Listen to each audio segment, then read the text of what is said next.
우리 고백하십시다. 주는 그리스도시요 살아계신 하나님의 아들이십니다. 자, 오늘 출애굽기 3장 1절에서 11절의 말씀을 가지고 복음의 명가라는 제목으로 말씀을 드립니다. 다시 한번 우리 고백하십시다. 복음의 명가가 되겠습니다. 오늘 여러분들이 복음의 명가가 되려면 어떻게 되느냐? 복음을 잘 이해하셔야 됩니다. 바른 복음, 오직의 복음을 이해할 줄 알아야 됩니다. 그래서 여러분들이 예배 전에 고백하지요. 주는 그리스도시요 살아계신 하나님의 아들이십니다. 그렇게 고백합니다. 그리고 바른 교회 이해해야 됩니다. 여러분들이 누구냐? 하나님의 성전이고 여기 보이는 것도 성전입니다. 그리고 바른 하나님 나라 이해하셔야 돼요. 왜? 너무 중요하기 때문에 예수님이 죽으시고 3일 만에 부활하셔서 40일 동안 하나님의 나라와 하나님의 나라의 일에 대해서 말씀하셨습니다. 그리고 바른 미래 비전을 가져야 됩니다. 렘트. 그리고 바른 전도 선교 이해해야 돼요. 이것만이 여러분 복음의 명가가 될 수 있다 이 말입니다. 그래서 오늘 첫째로 언약 실패입니다. 그리스도의 가치가 발견되니까 그리스도만 말하기에도 시간이 바빠야 됩니다. 그게 정상입니다. 다른 것에 관심이 안 갈 정도로 그리스도의 가치가 발견되어졌다는 겁니다. 그런데 알고 보니까 그리스도 안에 그 안에 진짜 다 있구나.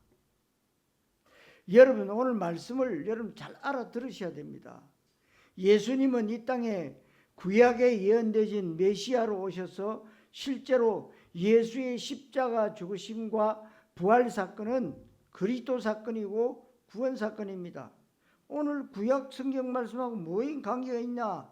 이게 싹 다 뭡니까? 그리스도를 상징해요. 그리스도를. 예수님은 착한 일을 하신 적이 한 번도 없습니다. 많이 했는데요. 여러분 생명 살리기 때문에 하신 겁니다. 본질과 무본질을 잘 알아들으셔야 돼요. 또 병자를 고쳐준 적이 없다. 많이 고쳐주셨잖아. 여러분 생명 살리는 일을 하고 관계가 있다. 그냥 고쳐준 게 아닙니다. 그냥 밥 퍼주고 국 퍼주고 사람 먹을 거 주고 그렇지 않았다 이 말이에요. 언제나 여러분 500리의 기적을 일으키실 때도 뭐요? 여러분 생명의 떡이 더 중요하다. 우리는 자꾸 의식주 가지고 예배와 자꾸 부합을 시킵니다. 교회 오면 의식주 문제 해결돼야 되지 않냐? 물론 맞습니다. 그러나 사랑하는 자여 네 영혼이 잘됨 같이 그랬어요. 우리의 영혼이 본질이라고요. 그럼 육신은 아무렇게나 살아야 되냐? 아닙니다. 내 육신 속에 영혼이 들어가 있잖아요. 중요한 거예요. 그러니까 배고픈 사람들 떡 만들어주거나 사람들의 필요를 채워준 적이 한 번도 없다. 많았잖아요. 그렇게 말씀하실 수도 있습니다. 무슨 말입니까? 예수님은 그리스도 일을 하셨다 이 말입니다. 그리스도 일을 하셨다. 다른 것을 하는 것은 모든 종교 지도자가 얼마든지 할 수 있잖아요. 사회 구원이라고 하는 것을 할 수 있잖아요. 불쌍한 사람들 도와줄 수 있잖아요. 환자 고쳐줄 수 있잖아요. 사람들 필요를 채워줄 수 있잖아요. 없는 자, 못 가진 자, 사람 눌린 자, 학대받은 사람 이런 사람들을 도와주는 것을 사회구원이라고 하는데 교회는 이런 것을 하는 곳이 아닙니다. 그런데 지금 종교화되어져서 싹 다 교회가 그것을 하는 것이 진리인 줄 알고 그렇게 덮어버렸어요.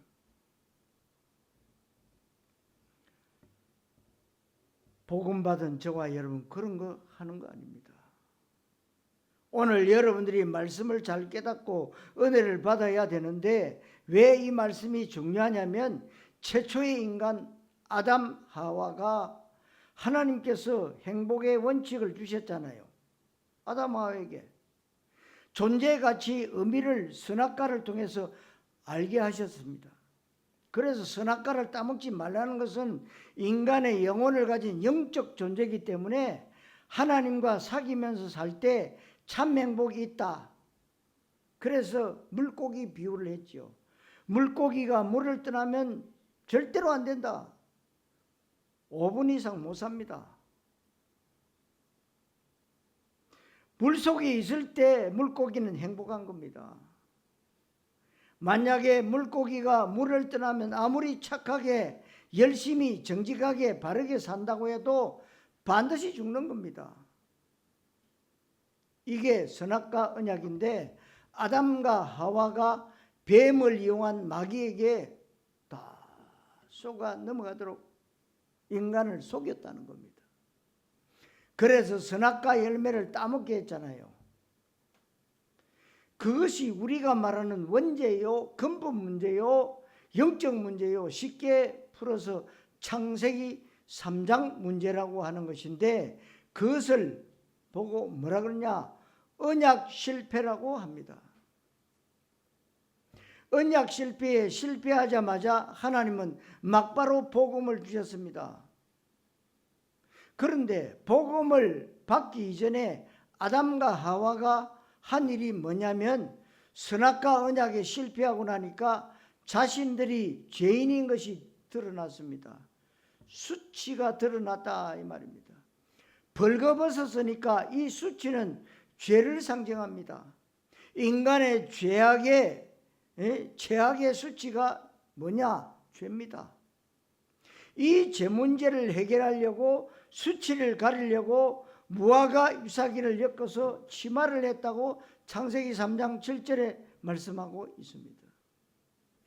이게 문제입니다. 무화과 잎사귀를 엮어서 치마를 했더니 잠깐 동안 수치를 가리고 죄 문제 해결되는 것 같은데 햇볕이 나니까 말라 비틀어지니까 수치가 또 드러납니다. 이게 바로 인간의 의라고 하는 것이고 인본주의라고 하는 것이고 종교라고 하는 것입니다. 당장은 해결돼요. 조금 있으면 그게 해결이 아니라는 것을 알게 됩니다. 그래서 아담과 하와가 선악과 언약에 실패하자마자 인간은 종교를 만드는 겁니다. 종교의 기준은 인간의 의입니다. 인간의 노력과 방법으로 죄 문제를 해결하려고 시도하는 것이 종교고 인간 편에서 출발해서 하나님 만나려고 하는 것이 종교인데 이걸 아담과 하와가 무화과 잎사귀로 치마를 한 사건을 통해서 나타나고 있습니다. 그런데 종교로는 죄 문제가 해결되지 않습니다. 그러다 보니까 땅도 저주받아서 창세기 3장 18절에 땅이 가시 덤불과 엉겅퀴를 냈다고 했습니다. 에덴 동산에서 쫓겨나고 그것으로 끝난 것이 아니라 네피림 시대가 드디어 찾아왔습니다. 창세기 6장 4절에 하나님과 이 같아지려고 하는 시도가 네피림입니다. 그것으로 끝난 게 아니라 하나님께 정면으로 도전하는 바벨탑 사건이 창세기 11장 4절에 일어나게 됐습니다. 옛날 아담과 하와를 통해서 일어났던 과거 문제가 아니라 이 문제는 현재 진행형인데 사람들이 이것을 과학자들도 모릅니다. 그래서 창세기 3장 사건 선악과 언약에 실패한 문제 때문에 이 땅은 계속해서 불행과 저주와 재앙이 계속되고 있습니다. 그렇다면 이 속에서 공부 잘하고 자식 잘 키우고 이 속에서 성실하게 살고 돈 많이 벌고 성공한다는 것이 아무런 소용이 없습니다. 이 문제가 해결되는 것이 구원이고 여기에서 빠져나오는 것을 참된 해방과 자유라고 하고 그것을 우리는 복음이라고 하는 것입니다. 이 문제는 인간이 절대로 해결할 수 없습니다. 이 속에서는 천하의 명문 집안이라고 할지라도 사단이 그 집안을 장악하고 있다는 것입니다. 이 속에서 온 식구들이 너무너무 서로 사랑하고 아끼고 너무너무 단란하고 화목한다면 진정한 그 화목이 맞습니까? 아니라는 겁니다. 사단 마귀가 한번 역사하면 풍비박산 나는 것은 시간 문제인데 인간이 그 어떤 것을 가지고도 막을 길이 없다는 사실입니다. 성도 여러분, 언약 실패자가 아닌 복음의 명가가 되시기를 주님의 이름으로 축원합니다. 두 번째로 저주의 대물림입니다. 여러분, 정확한 예수 그리스도 복음을 알지 못한다면 이것은 아무런 의미가 없는 겁니다. 여러분, 언약 실패 때문에 어떤 일이 생기게 됐는지 그것을 저주의 대물림, 집안의 저주라고 말할 수 있습니다. 왜 그러냐? 아담과 하와에게 창세기 3장 사건이 얼마나 한이 맺혔겠습니까? 에덴 축복 가운데 하나님은 아담과 하와에게 생명 언약과 사명 언약을 주셨습니다. 하나님의 형상을 주셨고 생육, 번성, 충만, 정복이라는 문화 명령을 주셨습니다. 다시 말하면 그리스도와 하나님 나라의 언약을 주셨다, 그 말씀이에요. 이걸 마귀에게 속아서 다 뺏기고 에덴 동산에서 추방되고 그것으로 끝난 것이 아니라 온 땅이 저주받은 것에 대해서 아담과 하와가 얼마나 한이 맺혔겠습니까? 그런데 하나님은 막바로 창세기 3장 15절에 원시복음 여자의 후손이 뱀의 머리를 상하게 할 것이다. 정확한 복음을 주셨기 때문에 그 자녀들을 어떻게 양육하고 자식들을 훌륭하게 키울 것이냐, 오로지 한 가지밖에 없습니다. 이 정확한 복음, 이 정확한 하나님의 언약을 우리 아이들에게 전달해야겠다. 그것 말고는 다른 것에 관심이 없어야 됩니다. 그래서 금토일 시대를 열어라. 우리 아이들에게 정말 참된 말씀, 참된 기도, 참된 선교, 전도를 가르쳐라. 엉뚱한 거 가르치지 마라. 세상의 모든 학문은 너가 잘 돼야 돼. 너가 1등 해야 돼. 다른 놈을 짓밟고 네가 성공해야 돼. 그렇게 가르칩니다. 성경은 그렇게 가르치지 않습니다. 너도 살고 남도 살아야 돼. 다른 겁니다, 여러분. 복음은 다 살리는 거예요. 종교는 다른 사람 죽이고 내가 올라서는 거예요. 다른 겁니다.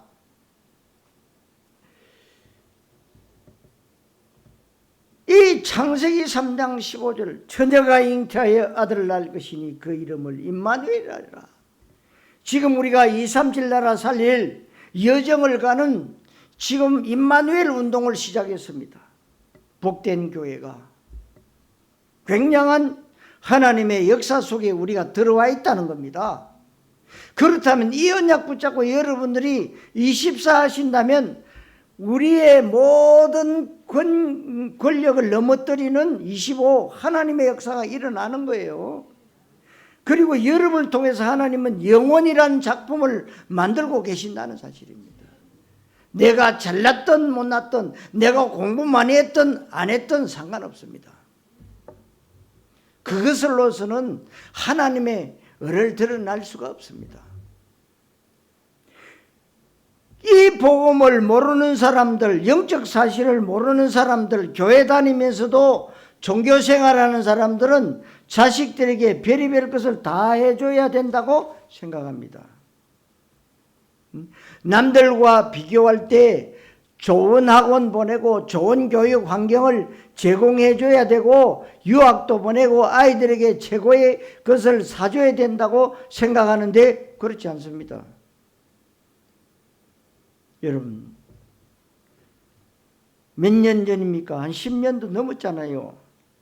장로님 아들 유학 가서 마약 접하고, 그래서 공부가 되겠습니까? 계속 마약하다가 공부가 안 된단 말이에요. 돈은 엄청나게 들어가지. 집에 왔는데 보니까 아버지가 보니까 장로님인데 안 되는 거라. 잔소리 하니까 어떻게 했어요? 찔러 주겠어요. 아버지 죽였어요. 여러분, 올바른 언약이 이해되지 않고 올바른 언약을 누리지 못하는 아이들이 유학 간다.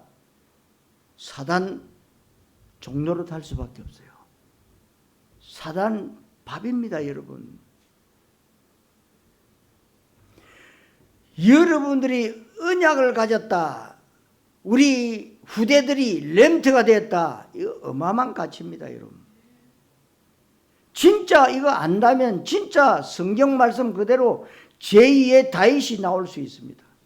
제2의 요셉이, 제2의 다니엘이 읽은 7 렘트들을 능가하는 렘트들을 나올 수가 있는 겁니다. 실제로 아담과 하와는 자녀들에게 정확한 창세기 3장 15절의 언약, 예수는 그리스도, 이 복음을 전달해 주었습니다. 그것을 가인은 귀로만 건성으로 들었지 깊이 각인시키지 않아서 피 없는 제사, 언약 없는 제물을 하나님께 드리고 결국에는 저주받았습니다. 그러니까 여러분들이 창세기 3장 15절의 피제사, 창세기 6장 14절의 피제사, 그리스도를 상징하는데 어느 날부터 신학자들이 뭘 빼버렸습니까?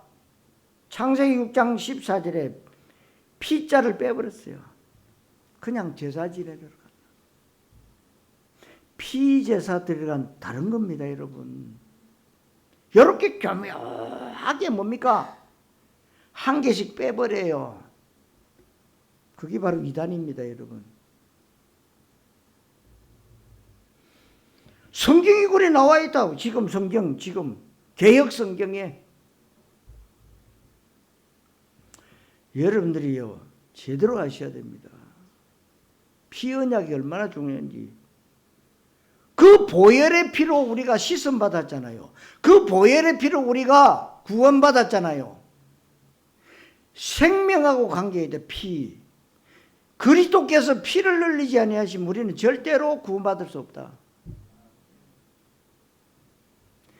이걸 제대로 알아들은 아벨은 언약의 계보를 잇게 됐고 언약의 바톤을 첫 번째 주자가 됐다 이 말이죠. 그렇게 해서 성경은 두 갈래로 나누어졌는데 비언약의 계보가 흐르고 있고 언약의 계보가 흐르고 있다는 것을 여러분들이 아셔야 됩니다.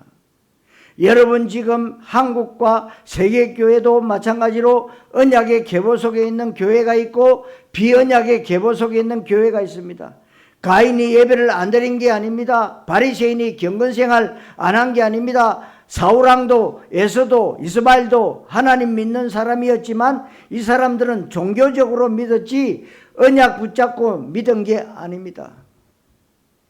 여러분 비언약의 계보 저주의 대물림은 이렇게 지금까지 이어지고 있고 특별히 마태복음 21장 25절에서 저 유대인들이 겁도 없이 예수를 죽이면서 예수 핏값을 자손들에게 돌리라고 했습니다.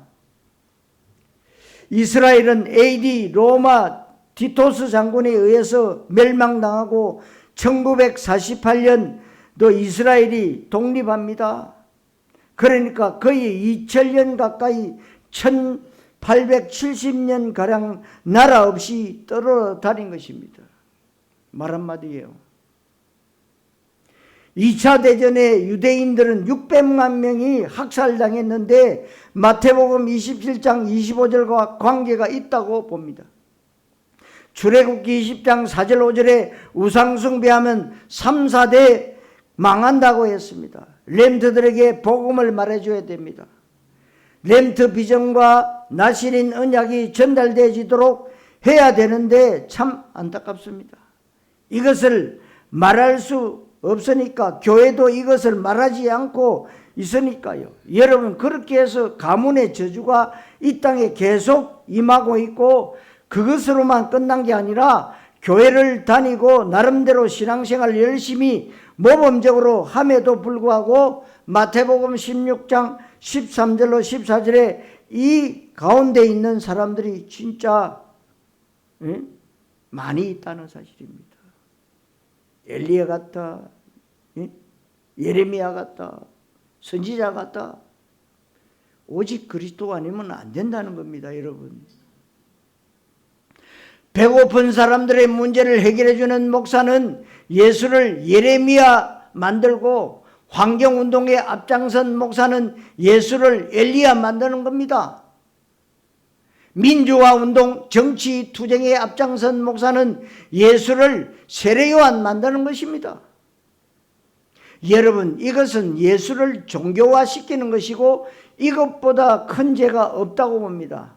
아무것도 섞이지 않은 예수를 그리스도 원색 복음이라만 이 땅을 살릴 수가 있는데 말입니다. 그것을 하나님은 교회에 부탁했고, 저와 여러분들이 교회이고 이 생명의 복음을 교회에 부탁했는데, 그것을 가지고 다른 것에 쓴다면 얼마나 하나님을 화나게 하는 것이나 말입니까? 하나님을 얼마나 화나게 하시느냐. 진짜로 정말로 잘 알아들어야 됩니다. 종교적 교회는 교회가 아닙니다. 종교적 믿음은 믿음이 아닙니다. 여러분, 진짜로 기독교는 종교가 아닙니다. 지금 사람들이 복음과 구원과 생명이 무엇인지를 자꾸만 머리로 알려고 하고 있습니다. 그리스도를 머리로 깨닫는 것이 아닙니다. 그리스도의 가치가 진짜로 발견된다면 그리스도 말고는 다 배설물이 되어야 되는 겁니다. 배설물이라는 답이 내려지는 순간에 그 배설물들이 빛을 발하기 시작합니다. 그때부터 그것이 의미 있어지는 것이죠. 여러분, 바울은 내가 가지고 있는 모든 지혜와 지식, 배설물이다. 그런데요, 복음을 깨닫고 나니까 하나님께서 바울을 통해서 신약 성경 절반 이상을 쓰게 하셨어요. 배설물이라고 하니까 하나님이 배설물을 복음에 유익되게 하셔서, 다시 말하면 여러분들이 과거 문제, 현재 문제, 미래 문제 내놓으면 별 것도 없어요. 다 죄인 투성입니다. 그러나 하나님은 그걸 가지고 뭐냐? 불신자를 살리라는 겁니다. 나도 그랬다. 나도 이전에 종교생활 할 때, 나도 이전에 불교에 심취해 있을 때, 나도 이전에 이단 사상에 빠져 있었을 때 그랬다. 그러나 내가 오직 복음을 붙잡고 나니까 그게 아니더라.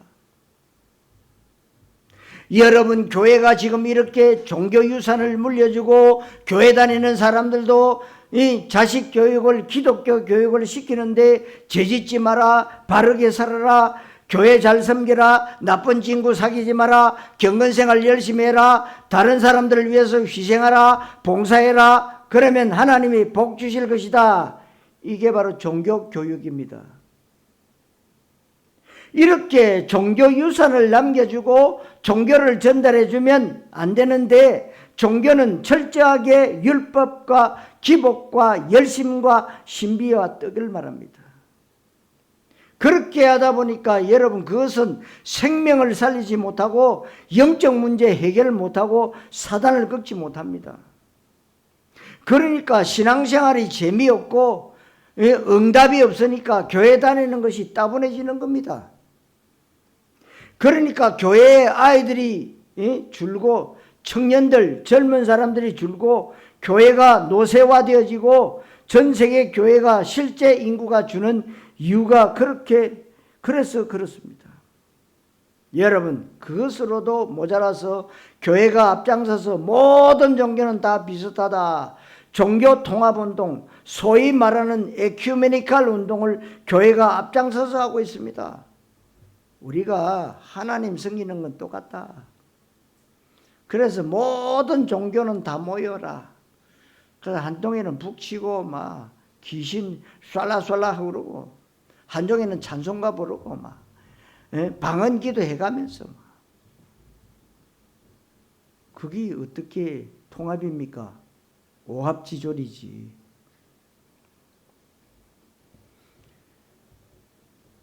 사회 구원을 해야 된다는데 여러분, 교회가 앞장서야 됩니까?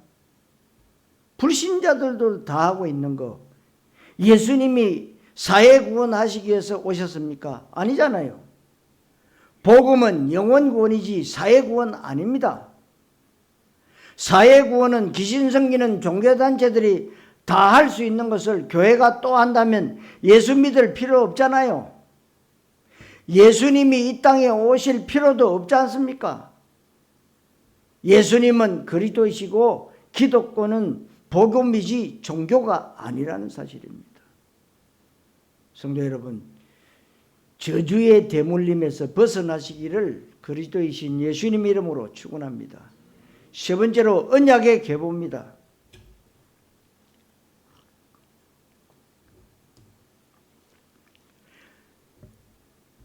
그렇다면 언약의 계보 가운데 여러분들 자녀가, 여러분들 가정이 들어가야 되고 여러분 삶 자체가 언약의 계보 속에 들어가야 됩니다. 여러분 비언약의 계보, 가인, 이스마엘, 에서, 사울왕, 바리새인들이 이 비언약의 계보 속에 있잖아요. 언약의 계보는 아벨인데 아벨이 돌 맞아 죽었지만 하나님은 아벨 대신에 셋을 주셨고 셋의 후손이 하나님의 아들들인데 하나님의 아들들이 사람의 딸들과 결혼한 것이 바로 창세기 6장의 네피림 시대를 열게 된 겁니다. 기독교가 복음이 다른 것과 조금이라도 섞이기 시작하면 그게 바로 네피림이에요. 그래서 하나님은 언약의 계보 속에서 예수가 그리스도 되시는 복음 운동을 할 사람을 이 시대에 찾고 계신다는 사실이에요. 그래서 우리 후대들 속에서, 렘트들 속에서 아벨, 이스마엘이 아닌 이삭, 에서가 아닌 야곱, 아브라함의 가문, 다윗의 계보, 초대교회 이 사람들을 통해서 하나님의 언약이 계속 전달되는데 여러분 이 사람들이 윤리가 뛰어나거나 경건생활을 잘하거나 모범적으로 바르게 살거나 인격이 훌륭해서가 아닙니다.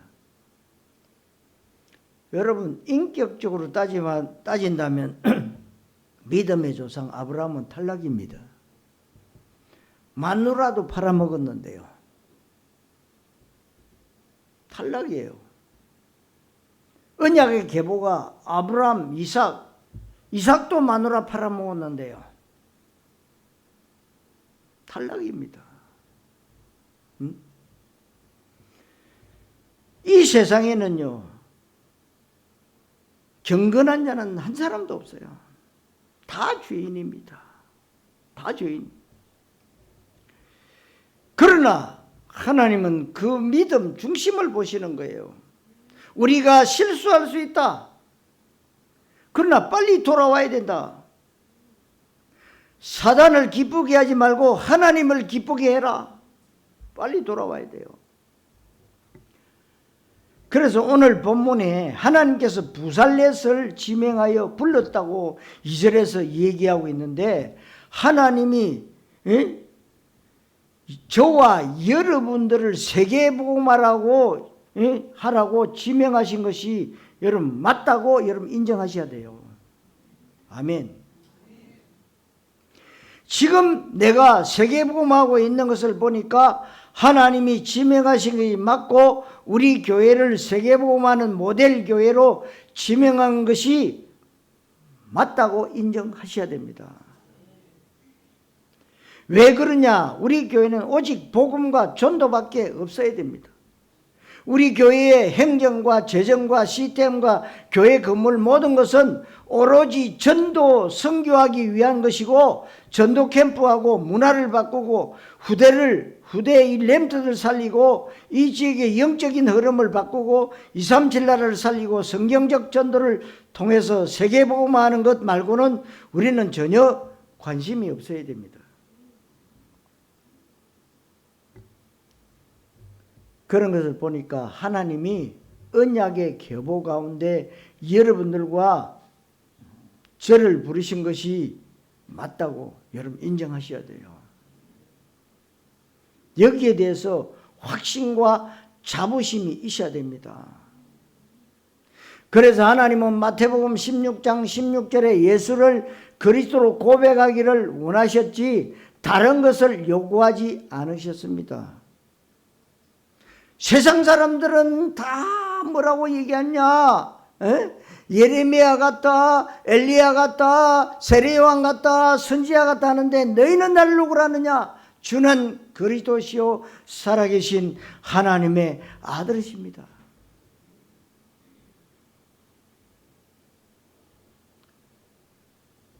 예수님은 우리에게 그리스도를 고백하기를 원하셨지 다른 것을 요구하지 않았습니다. 사도행전 1장 1절로 14절에 마가다락방에 120명이 들어갔는데 예수를 그리스도로 고백한다고 할지라도 마가다락방에 들어가지 않으면 소용없습니다. 마가다락방에 들어가야 됩니다. 예수를 그리스도로 고백해놓고 마가다락방에 들어가야만 그것이 진짜 다락방 운동하고 복음운동, 그것이 진짜 언약입니다. 그런데 예수가 그리스도라고 하는 것을 알긴 알겠는데 저 마가다락방에 들어가려고 하다 보니까 이단 누명을 쓴 것 같기도 하고 내 밥그릇에 손해가 올 것 같기도 하단 말입니다. 이런 사람은 미안하지만 안 들어갑니다. 못 들어갑니다. 그 사람들은 미안하지만 아무리 열심히 말씀 운동한다 해도 언약의 계보에 들어간 것은 아닙니다. 하나님은 훌륭한 사람을 찾지 않고 하나님은 사람들처럼 예모를 보지 않고 중심을 본다고 했습니다. 하나님이 보실 때 이 사람은 진짜 끝까지 계산과 동기 없이 말씀 운동할 사람이 맞구나. 그런 사람을 하나님은 지명하여 부르시는 겁니다. 거기에 인격은 중요하지 않아요. 내 능력도 중요하지 않습니다. 내 속에 있는 복음의 가능성, 끝까지 렘트 운동하고 끝까지 세계복음화에 해야 되는 중심이 있는 사람을 하나님은 수준과 상관없이 부르셨다. 그 사람들과 함께 세계복음화를 하실 것이지 하나님은 열심 있는 사람, 훌륭한 사람, 능력 있는 사람, 착한 사람, 경건한 사람을 부른 적이 없습니다. 우리가 그렇게 하나님 앞에 언약의 계보 가운데 부름받았고 그 사람들은 로마서 16장 25절 27절 말씀처럼 감추어져 있다가 어느 날 하나님의 시간표가 되며 회복되어진 계시의 공동체 속에 부름받은 사람들이라는 사실입니다. 본문에 이스라엘 백성들이 유월절 피 바른 날 출애굽합니다. 출애굽한 이스라엘 백성들에게 하나님께서 광야 가운데 주신 아주 중요한 응답이 있는데 그게 바로 성막과 절기와 제사입니다. 너무너무 중요한 응답을 주신 거예요. 성막과 절기와 제사를 싹 줄여서 말하면 그리스도입니다. 성막과 절기와 제사는 전부 다 그리스도를 예표적으로 보여주고 있고 그게 바로 하나님 나라와 교회의 상징이다 그 말입니다. 사랑하는 성도 여러분, 언약의 계보 속에 복음의 명가되시기를 주님의 이름으로 축원합니다. 자, 결론, 회막의 주역들입니다. 이스라엘 백성들이 출애굽하자마자 첫 번째로 하나님이 주신 귀중한 응답이 성막인데 성경에서는 정금막, 회막이라고 표현하고 있습니다. 본문에 해막을 만들라고 하나님께서 말씀하시면서 해막을 만드는 일에 주역으로 두 사람이 등장하고 있습니다. 그 첫째 번째 사람이 부살렛이고 또 한 사람은 올리압입니다. 복된 교회 성도들이 부살렛과 올리압 같은 응답을 꼭 받으시기를 소원합니다. 그렇게 되면 그 집안은 진짜로 복음의 명가가 되고 그 자녀들 하나님이 완전 책임지십니다. 왜냐하면 해막, 하나님의 손이 있는데 하나님의 모든 관심이 해막에 있습니다. 하나님께서 그 해막에 구름기둥, 불기둥, 완전 모든 것을 집중하십니다.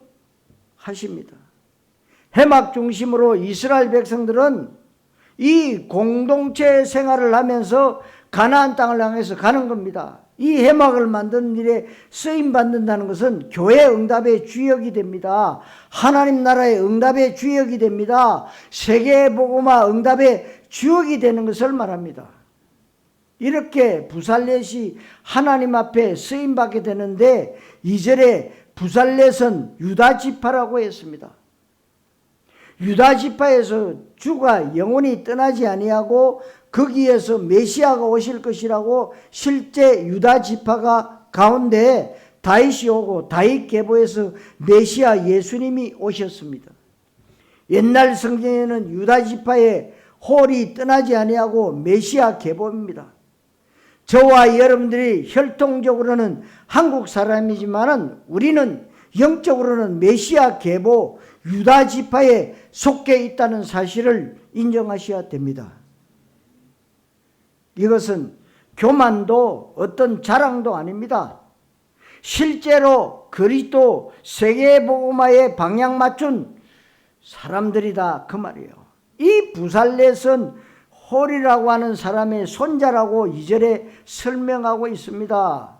이스라엘이 출애굽할 때 아말렉과 전쟁이 벌어지고 모세가 기도합니다.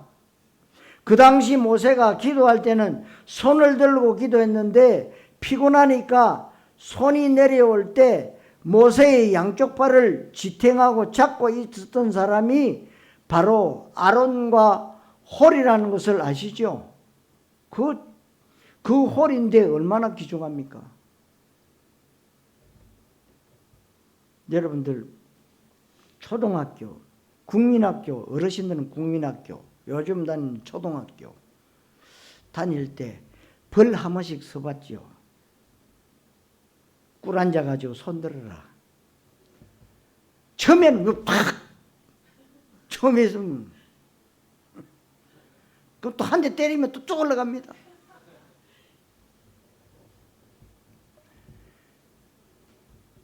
그러면 여러분 이해가 가실 겁니다. 모세가 손 들고 기도하면 막 승리합니다. 이스라엘 백성들이.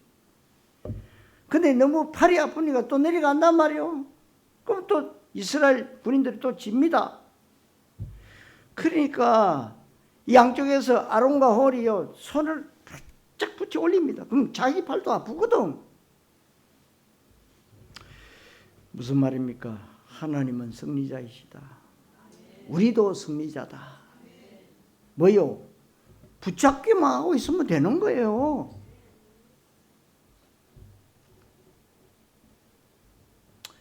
여러분, 복음의 가치가 진짜로 여러분 깨달아져야 됩니다. 복음이 진짜로 이해됐다면 나머지는 다 필요 없다가 아니고 나머지가 다 살아나는 겁니다. 그리스도의 가치가 진짜로 발견됐다면 일평생 그리스도만 말하고 그리스도만 듣기에도 시간 부족하다는 느낌이 진짜로 든다면 그 사람은 복음이 이해된 사람이에요. 내가 믿는 예수는 그리스도고 그리스도는 그 안에 모든 것이 다 있고 십자가에서 다 이루었고 그래서 그리스도 한 분만으로 충분하고도 완전하고도 모든 것이구나. 진짜 그리스도 다 끝난 것이구나. 아무것도 안 하는 것이 아니고 이때부터 생명 걸 수 있습니다. 바른 교회를 이해해야 된다 그 말입니다. 여러분, 종교적 교회는 교회가 아닙니다. 내가 이 반석 위에 내 교회를 세우리니 이것만 교회다. 고린도전서 3장 11절에 이 터는 곧 예수 그리스도라. 이것만 교회라고 했습니다. 나머지는 미안하지만 교회가 아닙니다. 종교 집단으로서의 교회는 교회가 아닙니다. 사회 구원에 앞장서는 교회는 교회가 아닙니다. 그런 교회는 주의 성령이 역사할 이유가 전혀 없습니다. 하나님의 관심도 전혀 머무르지 않고 하나님이 관심도 안 갖는데 교회가 되겠습니까? 여러분, 바르게 하나님의 나라를 이해해야 되는데 하나님의 나라 한자로 줄이면 천국을 풀면 하나님의 나라, 천국은 여기 있다 저기 있다가 아닙니다. 하나님의 나라, 일단 여러분들의 심령 천국, 여러분들 안에 하나님의 나라, 교회가 하나님의 나라이다. 그 말씀입니다. 하나님은 천국의 모델로 가정을 주셨습니다. 가정에서 예수 그리스도를 고백하고 렘트 비전과 세계복음화의 방향 맞추면 그 가정은 천국의 모델 가정, 하나님의 나라가 임한 것이다. 그 말씀이죠. 아주 중요한 하나님의 나라. 사단 흑암에 붙잡혀 있는 전 세계 모든 현장에 정확한 예수 그리스도 복음이 증거되면 성령이 역사하고 흑암이 꺾이게 되는 것입니다. 그게 바로 하나님의 나라라고 마태복음 12장 28절에서 말씀하고 있고, 이게 바로 전도 선교를 통한 세계복음하고 너무 중요하기 때문에 예수님이 40일 동안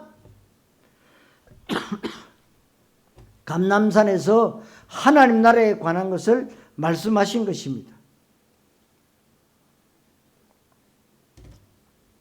하나님의 나라가 이해되어져야 되는데 하나님 나라가 이해됐다면 오로지 현장과 전도, 제자, 후대에게 방향 맞추는 기도를 할 수밖에 없는데 다른 기도를 하라고 해도 안 나와야 정상입니다. 바른 미래 비전, 여러분들은 미래에 대해서 걱정할 필요 없는 것은 내 자식들이 앞으로 어떻게 될 것인가 염려할 필요 없어요. 정확한 언약의 미래 비전을 붙잡으면 되는 거예요. 밤나무 상수리 나무가 뱀을 당해도 거루터기는 남아있는 것 같이 이 땅에 거룩한 씨가 거루터기니라. 거루터기 언약 붙잡으면 됩니다.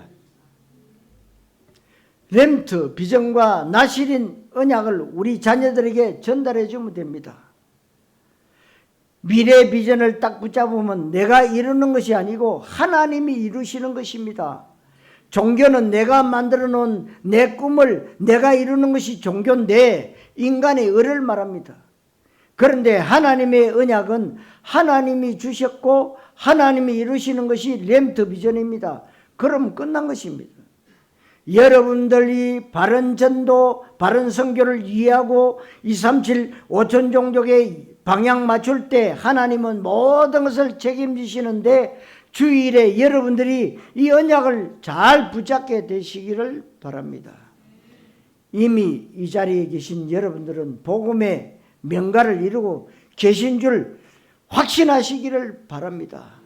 오늘 복음의 명가라고 하는 말씀이 여러분들에게 그대로 성취되시기를 그리스도이신 예수님의 이름으로 축원합니다. 기도하겠습니다. 하나님 은혜를 감사드립니다. 복음 명가라고 하는 귀한 말씀을 주셨는데 이 말씀이 잘 깨달아지고 이해되어지고 믿어지고 언약으로 붙잡아서 성취되어지게 해 주시옵소서. 그리스도이신 예수님의 이름으로 기도하옵나이다. 아멘.